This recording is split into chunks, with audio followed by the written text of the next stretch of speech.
what I try to differentiate with people is the difference between should and wishes, wants, and desires. And wishes, wants, and desires to me are rational because it's okay to want a Mercedes. Right. It's not like you should have one to be a better person. Your relationship with money matters.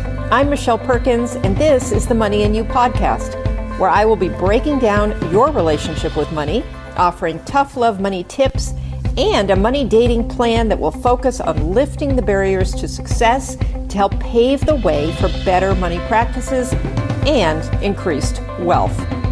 It's time to take control to live a limit-free life. It starts today. Hello, and welcome to another episode of the Money and You Show. I'm Michelle Perkins, your host, and today is going to be a lot of fun. Even though it's tax day, we're still going to have fun on the Money and You Show. So that's a whole topic. We've been chatting. We could probably do a whole show on tax day, but I think maybe it'll weave its way into the conversation. I have two guests with me today, and I'm super honored to have Dr. Greg Cason.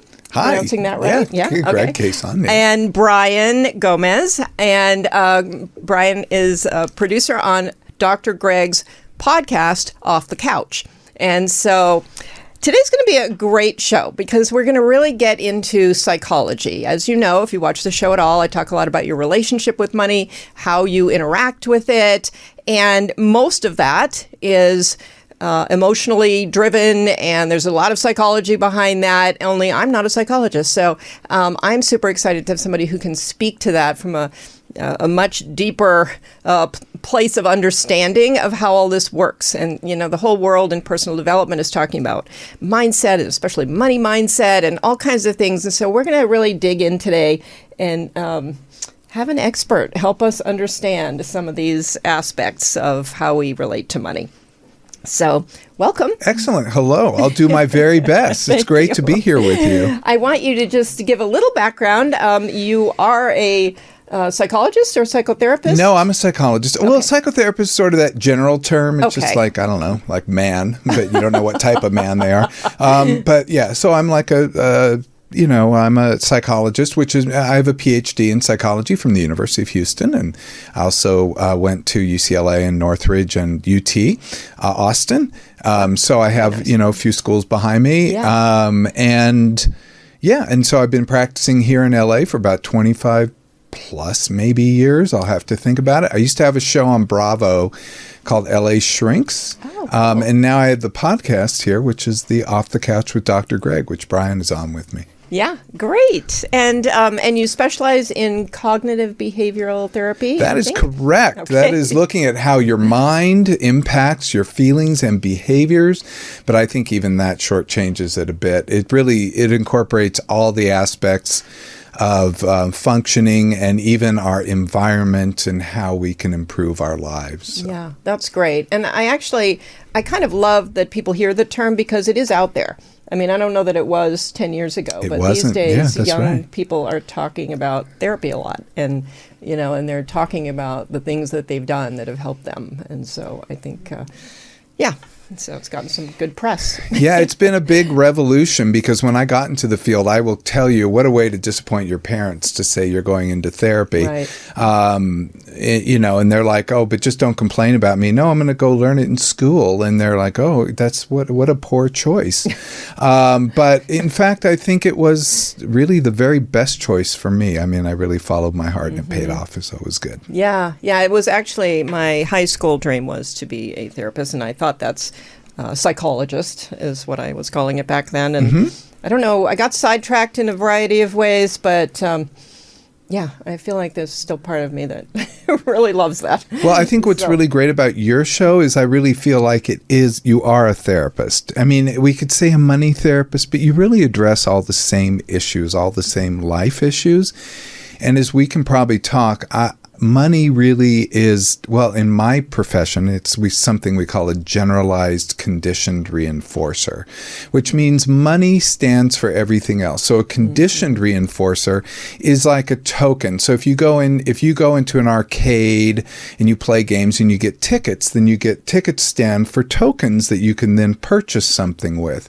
Well, you can only purchase what's in that cabinet when you're in an arcade. Right. But when you're with money, you can purchase just about anything. Yeah. So it generalizes out from that particular venue. So that's what's really interesting about it. So money takes on this very special meaning in people's lives. That's why I think what you do really is psychology. Yeah, thank you. I'm feeling really good about that. I mean, that's why I was super excited to come on the show and learn everything I could, because people don't talk about money like that. I know. We say that in every show, and it's so crazy, and I feel like I know Dr. Greg and I are similar, in more of a similar age category. I'm hearing that people talk about it more I'm not exactly sure what generation now I feel you are, but I'm 31. Okay. But I've seen a lot more on Instagram and social media where people are talking about it more, where there's this girl that I follow, and she always kind of tells us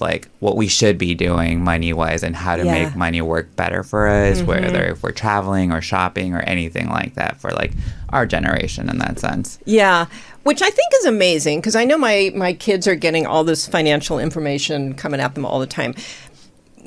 You mentioned the word should, which I think has always been money. I don't know. It's been a little problem with money because people have been told what they should do, not always by people who know what they're doing.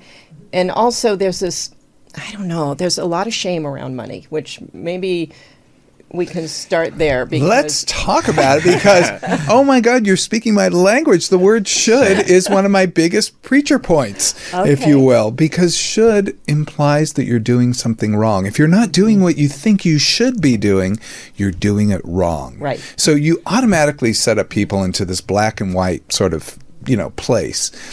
And where is that should coming from? Is the should coming from what is in life? You should pay your taxes. I mean, we can talk about that, because if you don't, you're going to be in trouble. Right. That's a real should. The government, if we live in this country, we have to follow those rules. But should you buy, a Mercedes? I've heard people advocate that that's a real life should. I don't think it is. Right. There are probably just as safe, just as reliable cars that are much less money. I mean, but so the should really is different. What I try to differentiate with people is the difference between should and wishes, wants, and desires. And wishes, wants, and desires, to me, are rational, because it's okay to want a Mercedes. Right. It's not like you should have one to be a better person. And that's what I want to work on. I actually love that, because there is this kind of tie-in with the more money you make, the more money you have. Somehow, in a way, the more, I don't want to say you're a better person, but it elevates you somehow in people's minds, or, and it's and in your own mind. So, I think for most of us, we feel like the more money we have or the more money we make, the better we are somehow, which I feel is also detrimental. I think that's one of the worst. And when we're not one of those people that we see, we then have that shame you talk about, or let's say if we do present as one of those people, but we don't have the funds to back it up, we also feel that shame. We also feel like we're a fraud, we're faking it. Right. So really being okay with who you are is one of the biggest pieces that we can do, to be okay and to accept yourself exactly as you are, no better nor worse, just like who you are. I think in one of your podcasts, you talk about taking a 10,000-foot view. That's what I call it, stepping back and looking at your life. I was probably talking about that therapist. Yes. She, I think about her all the time. She made a huge difference in my life. That's amazing. That's amazing. It's amazing. I had a lot of them. She was the one who made a big difference in my life. But it's good to have one. Yeah.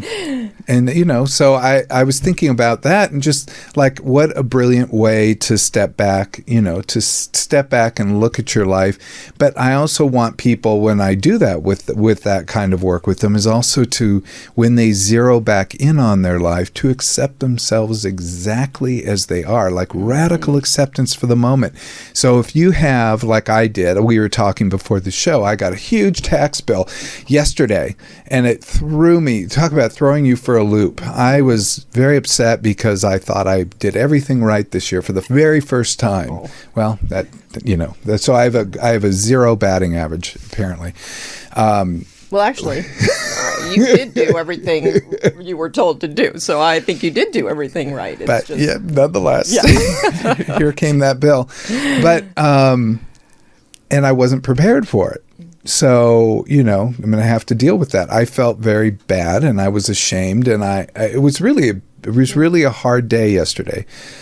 And it's funny to talk about it publicly, but the bottom line is, well, I think I threw myself off because it was so emotional. Yeah. The bottom line is it was so difficult, but I just had to kind of step back and go, this is what it is. This is real life. I have to see this for exactly what it is.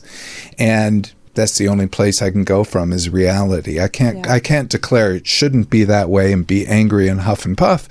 I could, but it would be a big waste of time. Yeah. I think that's really interesting. I think the whole thing is really interesting from a relationship standpoint, because I always take it back to, you have this relationship with money, and you can do everything right, just like in another relationship, but there are disappointments. Things happen and then you're disappointed. So how do you deal with those disappointments? We tend to think, I guess, you do certain things with money and it's like this linear trajectory and it's all supposed to work out if you do certain things. But it's just like everything else. Things happen.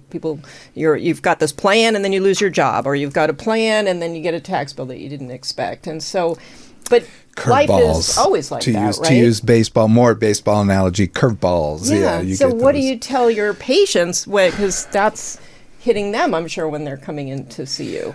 I mean, maybe first I will empathize with them. I mean, because it's a drag to have to go through that. And so I kind of look at that they're grieving in that moment, that they're in shock and then they need to grieve it. But then as we move through that, yes, part of it is radically accepting where you are and where can we go from here? Mm-hmm. Like, what is our place to go?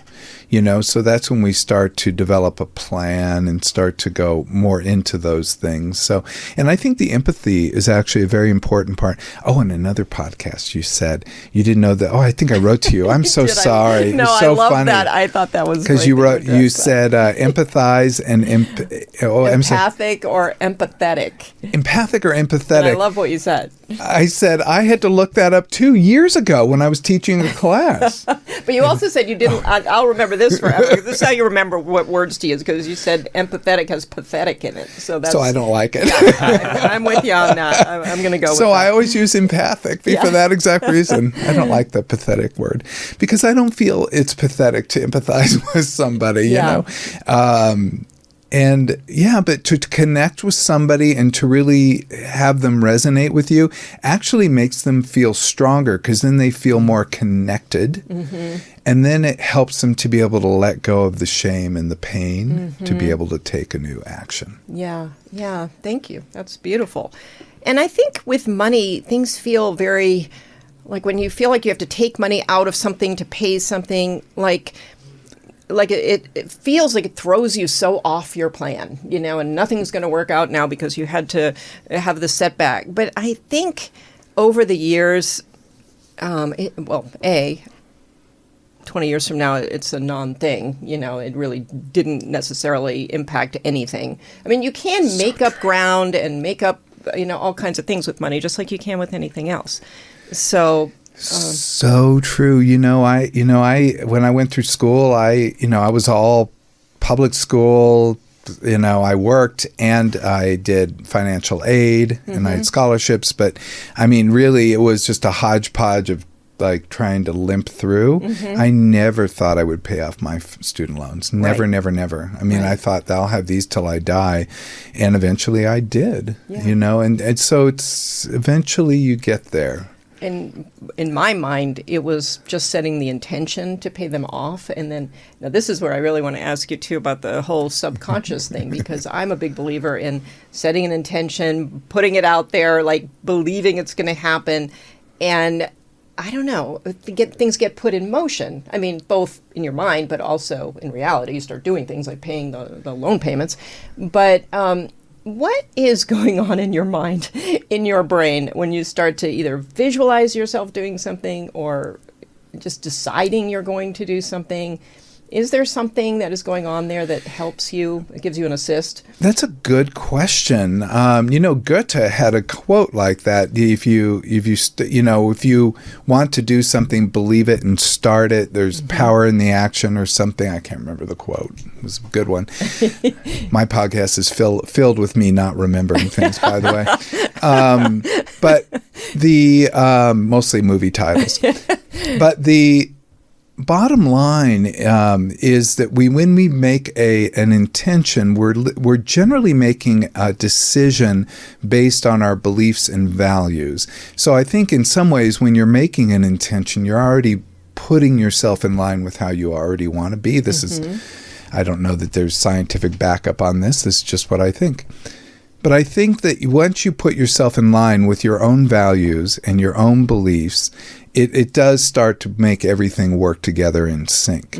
And so, yes, I'm a big believer in asking a question that you don't know the answer to and waiting for the answer. That's good.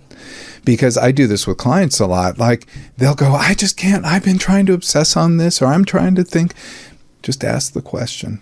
Because I learned this in high school when I was editor-in-chief of the yearbook, and I couldn't, it's so goony, but I could not think of the theme for the yearbook, and I was struggling with it. And so finally I just said, I don't know how I came up with it, or maybe someone told me, I'll just put it aside. I need to find the theme of the yearbook. I don't know what it'll be.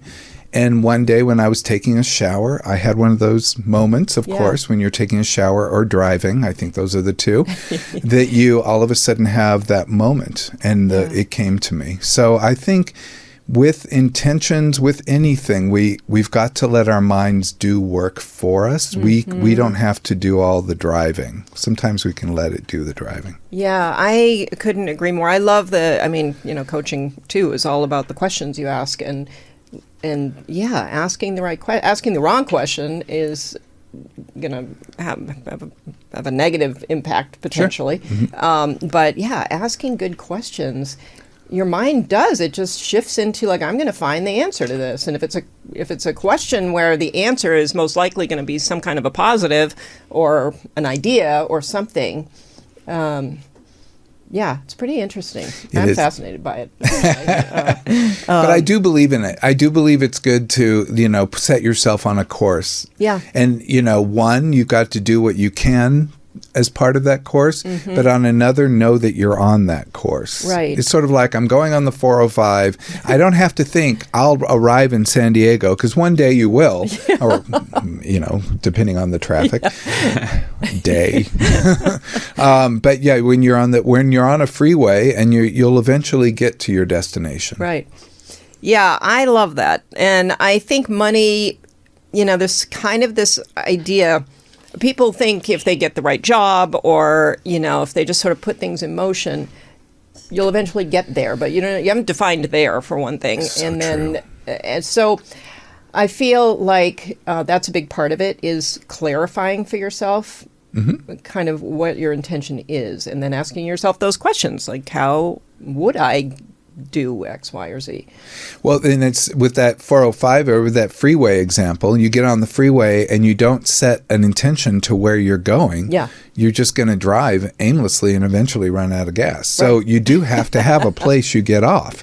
I mean, or you're going to drive right past San Diego and end up in Mexico. So that's that, I mean, like, so people do the intention or the desire, and setting those goals, I think, is extremely important. Okay. I think that's great. I liked on one of your other episodes where you talked about just doing it and not waiting. Yeah. That was like, it resonated a lot, because it's like a lot of us say, oh yeah, this is what we're going to do. And but I'll wait until I get a better paying job to start saving or something like that, where it's like, we just need to do it. Right. And the only reason I say these things is because I've made everything I've ever talked about on my show, I'm sure I've made that mistake of waiting or something else. So now I have this huge book of knowledge based on my sort of long life at this point. But that's amazing, because there's nothing worse than an expert who hasn't lived life. Then all they're telling you is just book learning. Yeah. Book learning is great, but when you can back it up with life knowledge, experience, but just having experience sometimes just isn't enough either. So it really is that combination that you really can funnel your knowledge in a really positive direction. So thank you. Yeah.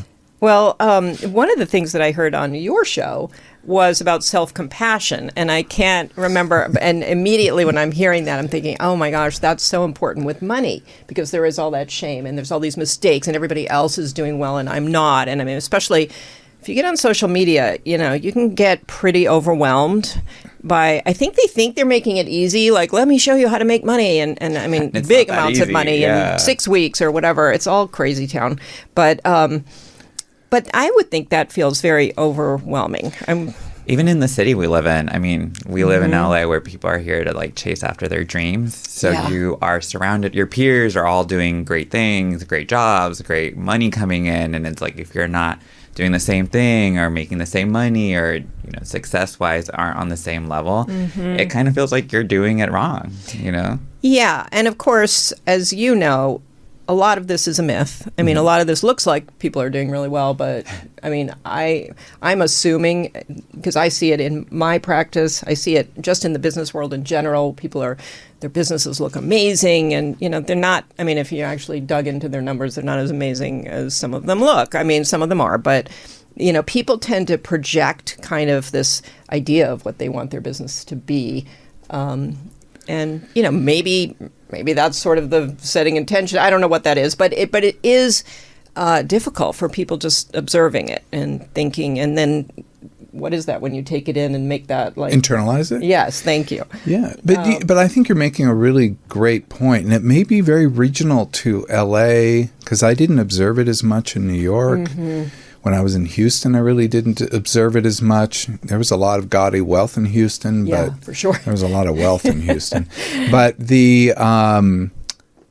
no, when I'll remember years and years ago, I went to someone's house that he had like a beautiful Land Rover, and I'm like, oh my God, and lived in a tiny single apartment, like tiny closet apartment, and he did this specifically to impress other people. Right. Like that was his thing.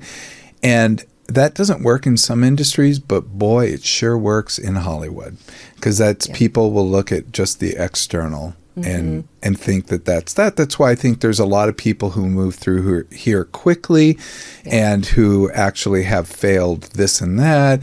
And I think there's a song by the Go-Go's. They said, discarded stars and worn out cars litter the streets of this town, which I always thought was a great description of LA. Yeah. And, there's a difference between just wanting to have a small apartment and a nice car and just doing it because you need to impress. Yeah. And that was purely for that reason. Yeah. Yeah. It's interesting. It is a good question whether that, and my daughter, who's 23, would say LA is different than other places, like in terms of what the kids are seeing, what they're around, what they want. It's a little intense, I would say. Yeah, I think it is. So, speaking of that, a lot of your money beliefs come from your past, come from your upbringing or whatever. Yes. And I really kind of wanted to address that a little, because I talk about it a lot, but I don't really know how that works. Like, how do those messages you hear at home when you're growing up, they say that a lot is kind of piled up in your subconscious by age 7. I don't know, maybe you could talk about this a little, because you do hear a lot, you take a lot in, and then you carry that with you into adulthood, at least with respect to money. Well, we have when we're born, we have these critical periods. We have these periods where we have very intense learning. The kind of, I want to say, tattoo our brain, or they brand our brain, like they put these thoughts in that are gonna stick. Basically, our brain is kind of learning the outside world, and it develops an operating system to be able to negotiate the outside world. So when you're very young, you have to do a lot of learning very quickly. So kids do that primarily through what they call observational learning, which is watching their parents. They're through instruction, which is going on.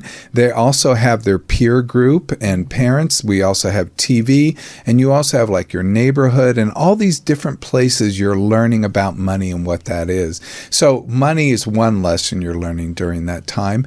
I mean, a phrase that I will still hear in the rest of my life is, we can't afford that. We can't afford it. Like that's all I grew up with. We can't afford it. We can't afford it. And to the point that I remember when I joined Boy Scouts, and I went into the meeting, and they gave us a list of all the things we had to buy, like sleeping bag and, all the things you do for Boy Scouts. Right. And I just left and I never went back. And I told my parents, no, we can't afford it. Because, but I did, at the time I did feel sad, but it wasn't like I felt sad.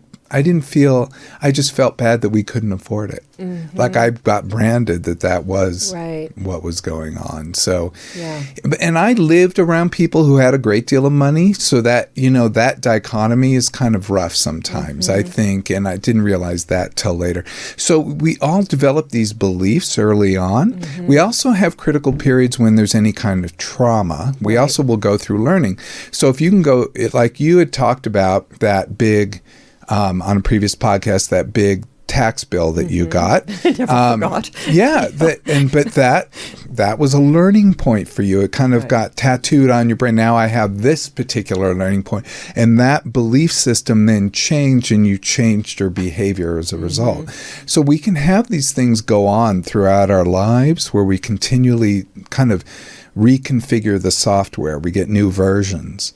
And money beliefs are all a part of that. Right.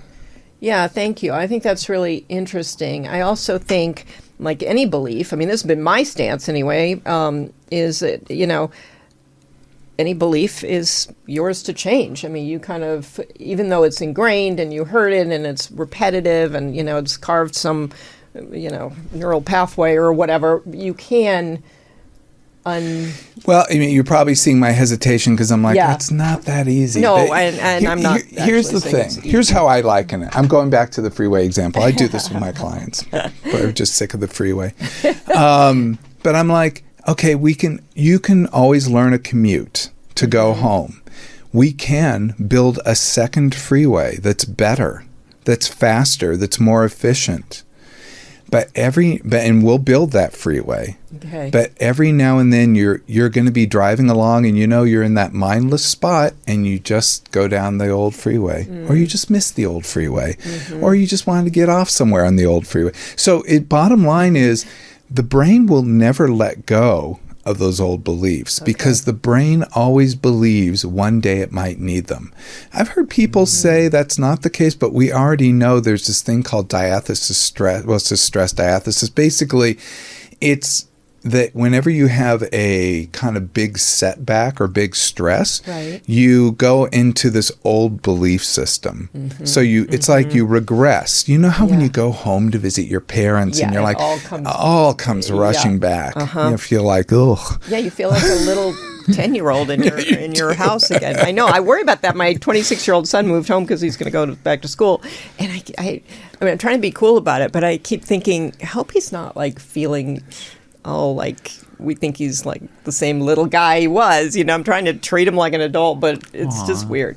Yeah, I feel like you have to go back, I think, a little bit when you move in. True, very true. But I think also, the fact he moved back in with you at 26 must mean, that may not be all bad. That means home was a good place. It's cheaper, too. Well, there's that. Yes. Well, I think that's really interesting, because I do think that's where it starts. And I think people are somewhat unconscious about it. They're not really aware that they think these beliefs are like, they're sort of like facts. Like we should, you should never really spend money on whatever, because you could make an argument at any stage with any amount of money that you can't afford it. It's one of those things. That is true. I mean, what does that even mean? I mean, if you want to save all your money, then you can't afford it even if you make, $500,000 a year or whatever. So it is kind of interesting that you could take that with you and just be very frugal for the rest of your life, whether you really want to or not. It's sort of an automatic. Yeah, no, it's interesting because I don't think I'm frugal. That's the problem, I think. I think I don't have a great relationship with money, but I think it's much better. I think I've had to be, when I've been very sane about money, it's been because I've been practical. And like I'm going to be very practical about this is what I can afford. This is this. Okay. And so be it. And like, that's that. And I try to be more in that space. Yeah. But I will tell you, frugal, like I was talking to Brian. I was talking to poor Brian because I'm like, Uber Eats is expensive. I always get Thai food from this place. I got it from Uber Eats thinking there'd just be a delivery charge because it was raining. I'm like, why not? It was like $30 more for the same order. And I'm like, okay, that maybe not. Yeah. So it's that kind of thing that I'm having to go, okay, now I just need to take that little car ride to the Thai place when I want to get Thai food. Right. Yeah, I mean, I'm not frugal either, but I feel like I like what you said, because being practical somehow takes some of the emotional stuff away, which means some of those messages aren't really impacting your decision making. You're just making a practical decision sort of outside of your emotions, it sounds like, or outside of some of this self-talk or whatever. Or maybe you've just moved past it at this point. I mean, it's... No, are you kidding? Who moves past it? That's that. We talked about that generalized conditioned reinforcer, that money stands for everything else. Yeah. But one thing we can talk about is that money even stands for some very core things for every human being. For some people, it stands for safety. For some people, it stands for security. For some people, it's freedom. Maybe it's justice. Maybe it's power. Maybe it's authority. Whatever it is. Right. Money has different meanings to different people. And I think for me, it's freedom, because I think I often saw it a bit as a cage, that we didn't have money. And so when I have had money, I've spent it, and sometimes recklessly. Right. And so I've had to watch that behavior because I understand a little bit better what's going on. It doesn't mean that urge still isn't there for me to break free and run away and go on an expensive vacation and whatever. But do you guys think that we like should have those moments in life? Because you know how there are those people that never spend and just save and save and save, but never really get to experience life. I think that's an amazing question. There's this whole FIRE movement. I don't know if you've read much. I think it's oh gosh. First in, retire early. Thank you. Yep. Yeah. So it's about killing yourself to save, don't go out, don't do anything. I had a great guest named Grant Sabatier who wrote a book on this, and he, straight out of college, and he grew up in a family that was somewhat poor, and so there was this kind of bigger desire to not have that in his life in the future. So, save everything, don't do anything, and then be able to retire at 40, which I have a whole issue with it, because I don't know what the heck you're going to do in retirement at 40. No, psychologically, keep your brain, keep it sharp, baby. You can work less, but keep it sharp. Yeah, you have to have purpose. I'm big on the blue zones these days, and like having that meaning in your life and purpose. I personally think you can get a lot of that from work. Now, maybe that means you can do anything you want for work and not worry about. I think that is one of the points, is then you can go and work and be whatever you want, because it doesn't matter anymore. You've already saved enough money, but yeah, that'd be cool. Yeah, that's kind of cool. But I don't think to your point, personally, I don't really think missing your life is the goal. Like, that makes it, to me, too much about money and not enough about living or being free or anything. It's you're chasing a bank balance or something. And I feel like that there's no relationship there with money. Mm-hmm. There's a goal, there's a number you're trying to achieve. But I feel like if you have this relationship, that's something, it's like your ally in life. It's a tool that's helping you live your life. It's not something you're going after in isolation. I don't know if I'm describing this very well, but... No, I think what you're talking about is extremely important. The cost of that lifestyle seems so big to me, and I think of I couldn't afford things when I was young, and when I was in my 20s, basically, because I had to work to go to school. So right. I worked between 20 and 40 hours a week. I'd have rotations to do. I'd have my schoolwork. I basically never slept. And I always used to joke that I spent my 20s in the library in Houston, the University of Houston, looking over at my desk. I had a desk at the library, and it overlooked the air conditioning vents. I was going to say, it's good to be inside in the summer in Houston. Oh, yeah, that is true. But the bottom line is, I mean, I look at people in their 20s and they're out having fun and doing things, and I'm like, I still got to do things. I still did. I still went to concerts once in a while. I'd go out once in a while. But in many ways, it was really tough, and I can't imagine doing. And I did it with a purpose in mind. Right. I guess, but if you're doing it with the purpose of retiring early, that's good. But I do sometimes regret not having a more full-bodied experience in my 20s. Yeah. I almost, gosh, if I can recollect it, but I think he sort of, at this point, he's really set up and everything. But I do think even he looked back, Grant, and thought, I could have gone out a little bit more with my friends, but, I almost hate to say anything because I don't think I'm a great example because I do spend money on memories, on we like to go on, if the kids still want to go with us. So we do a pretty fancy trip once a year because it's it's 10 days where our family is together and we're actually enjoying each other and nobody's distracted by to me, it's worth a whole lot of money. Could I put that and invest it and retire earlier? Probably. But the memories, I feel like, make you happier. I think they make you happier. I don't want that austere a life where it's all about, because I'm not sure where that gets you. I don't know. So you can live a little better when you're 80? I mean, I'm not sure. But what if you don't even get to 80? Well, that's a whole thing where you save all this money and sometimes these people go before they get to even enjoy it. Yeah. I mean, I look at it like a relationship. I mean, you're not going to find somebody, you really like and just say, I'm going to work really hard so in 40 years I can, take you out on a great vacation. I don't know. But I'm sure people would be hearing this going, oh, well, you'll never make any money that way. Please don't go out there and act crazy. I mean, you just never know. I think everything's a bit of a risk. There's a risk. There's a risk benefit, thing, and and you have to see what kind of risks you're willing to take. That's right. And some, I hate to bring it back to graduate school, but it was so much of a part of my life at the time.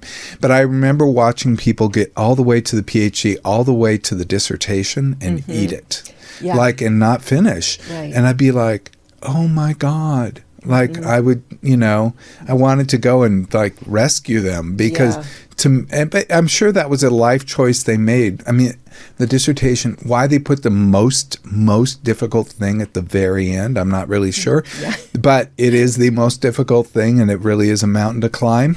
They basically are preparing you for that. But the bottom line is some people don't do it. And so they graduate with all that school debt and all that time, and then they didn't get the thing that they were going for. Right. But someone could make a different case to me back. They could say, well, that was an experience that I valued a lot. It really taught me a lot of lessons. I really went on a different path after that and really caused my life to change in a positive way. And so, I have that exact example in my life because my dad came from an immigrant family. They said, you have to be a doctor. That's your choice. You have one choice. And he started to go to medical school, really hated it. So he went into dentistry, became an orthodontist. And I mean, he had to be valedictorian of his high school so he could get a scholarship. He had to do everything his dad said to do, and he did. And went to Cornell, went to University of Michigan, went to MIT, went to Harvard. I mean, he went all over the place. Okay, these are like the top schools in the nation. No, he was brilliant. He's honestly the smartest person I've ever known. Wow. He did what he was told. He became an orthodontist. He worked about 16 years. He was very successful. But he was never really... That wasn't his dream. His dream was to do research. You're a big research guy. He wanted to do research more than anything.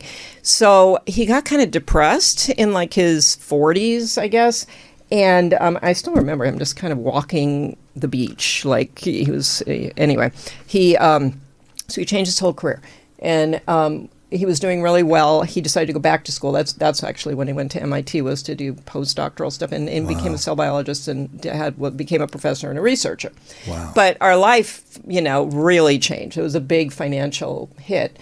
And he built a whole new career, built it back up, did great, had a wonderful second half of his life. And, a lot of people told my mom, oh, my God, you should divorce him. You're going to have no money and your whole lifestyle is going to change. And my mom wasn't that person, so she obviously supported him. But he was so happy in his research career. That's so great. Did we forego did he forego a bunch of money? I mean, yes. Did it?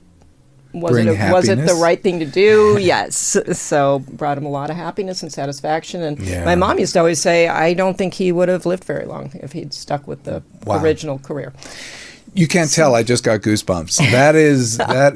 That's amazing. That's a beautiful, beautiful story. And it's part of where, that was my experience. So now it's hard for me to say, save all your money, don't do anything. I'm just crazy because I was in the military and I was going to re-enlist because I had really great opportunities, like opportunities people would kill for. Really? And I decided to, because I had a year left on my contract when I had that opportunity, and I could either get out in like a few months or re-enlist for another 5 years, but I would have no life. Like I would not be able to tell anybody what I was doing or anything. Oh, wow. And I decided to get out because I'm so much happier. Like I genuinely don't think I would have been this happy if I would have stayed in and re-enlisted, even though there were amazing opportunities. And even now I still sometimes think back about it. Yeah. But I'm like, I know I'm so much happier here, I love that. And I guess all of this just speaks to, you can't really make these decisions just to get money. I mean, there are lots of ways to get money, but... I let go of the safety net. It was like a huge safety net being in the military, So that was a risk. It was a risk. And the reward wasn't financial. The reward was happiness, which I guess you could make a case that that's financial in the end, but I even got sick from stress when I was getting out of it because it was such a scary thing to let go of. Yeah. That's really an interesting story. And your risk-reward comment... I have a business coach who I've had for a long time and I love, and for him, that's what it always comes down to. What's the risk? What's the reward? Make a decision. And if you can make a case that the reward is in some way, whether it's money, whether it's happiness, whether it's, health, whatever it is, if the reward is, it's sometimes hard to figure out if the reward is greater than the risk because you never know. You never know, but it is a good analysis, I think, to do. But you're doing what you love now, isn't that right? Yeah. And me too. But I didn't. I had a corporate career where it was... I loved it for certain reasons. I mean, I had worked for great companies, great jobs, but how internally you just know this isn't quite it. Yep. So I think that's why we're all where we are right now. We all listen to our gut at some level. Yeah. So here we are. Yeah. The same place. I love that though. Yeah. We're so out of time, but I'd love to ask one more question. Please. If I can. 52. Oh, that's not the answer. Okay. No math questions. You wrote a note down about our environment. So I'd love to talk to you because your environment also impacts what you are able to do with money or like what you feel like you can do. I mean, the Army is a very specific environment with, a lot of rules and boundaries and things. But, how does because I think a lot of times we try to sort of ignore our environment or power through despite an environment. Yeah, I think that's one of the biggest mistakes we can make. One thing I have to give credit to University of Houston on that. I really had no intention of talking about that school, but that was a big issue that we were studying there. One of my advisor, particularly in psychology, was an environmental psychologist. So what does that say? It basically looks at the impacts of environment on all of our behavior. And what it would come down to is, for people who are very poor and they go into work late, then you find out that they don't have an alarm clock. And that was the only intervention needed is to buy them an alarm clock, then that's a change of environment that makes a huge impact. And so he would talk about those types of things. But we know environment impacts everything, including where you grow up, all the beliefs we talked about, family, people we relate to, our friends, the town we live in. We live in a crazy town when it comes to money. But also your values are going to be largely based to reflect your environment in many ways. So if you go to church, you might have values that are more similar to the people in that church, if that's your reference group, like the people that you really dig. But if you go into a country club, your values around money might be more reflective of that group of people, and if that's your reference group. So environment continually plays a big role in how we see ourselves and how we behave. And I could go and we could spend all day on that one, but the bottom line is environment is as important as everything else. It is one of the big 5 factors: thoughts, feelings, behaviors, physiology, environment. Really interesting. Yeah, that's really interesting, because I was just listening to an interview with somebody, and she grew up, maybe it was South Central, I don't remember, but it was an area like that. And her just having this knowing from the time she was little, like, I've got to get out of here. Like, I do not belong here. This will not be good for me. And, it's interesting that some people know, some people don't. I felt the same way when I was in high school in Texas. I really? just felt that I didn't belong there. Like, I knew I was there because we moved there, but I knew I had to get out of there. Yeah. Interesting. Yeah. I just felt like I just didn't belong. We could do a whole other show on how when those intuitive, inner knowings are actually something to follow or not follow, or like, that's so interesting to me. That's a great question. I know.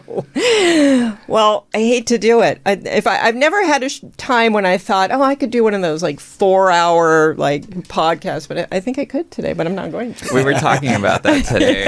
Well, you just keep talking till you like run out. But anyway, this has been great. You guys are amazing, and thank you so much for coming on and digging a little deeper into all this mind stuff that happens with money, because I think as much happens in your mind with money as, happens in your physical world. I agree. I 100% agree. And you're going to join us for our show, so people want more of you. More of me or more of Brian? I don't know. More of us. More of us. More of this trio. We'll have another show available. Well, please tell people how to get a hold of you, how, your show. Let them know how to. Oh, it's same place as yours. So Apple Podcasts, Spotify, YouTube, Off the Couch with Dr. Greg. Yay. Okay. And I've been listening. It's really fun. And one of the things I really love about your show are the studies, and you make them really interesting, and they are really interesting. You find really interesting studies to talk about, and I love that, because there's a lot of talk out there, but not so much that's actually reviewing research that's really interesting. Thank you. No, I love research, and I want it to be accessible to the common person. Like people were like me when I was a little kid, and I was so hungry for knowledge, but I didn't have the scientific background. So we try to talk about it from just kind of a normal person standpoint. Yeah. No, I love it though, and I feel like we all share things that we're hearing on on whatever. But I'm happy now because when I share those pieces of information, they've got some actual backing. There you go. Yeah, some fact. So anyway, okay. Well, thank you so much. Thank you for having us. I really am honored Thank that you. you came on. It was really fun having a bigger group and be in studio. Almost everybody's been virtual. So, and audience, thank you. We love having you listen to the Money and You show. If you feel so inclined, please leave us a like, a review, share with your friends. We would love to continue to build the show and have more wonderful guests on, like Dr. Greg and Brian. And thank you so much. We'll see you next week.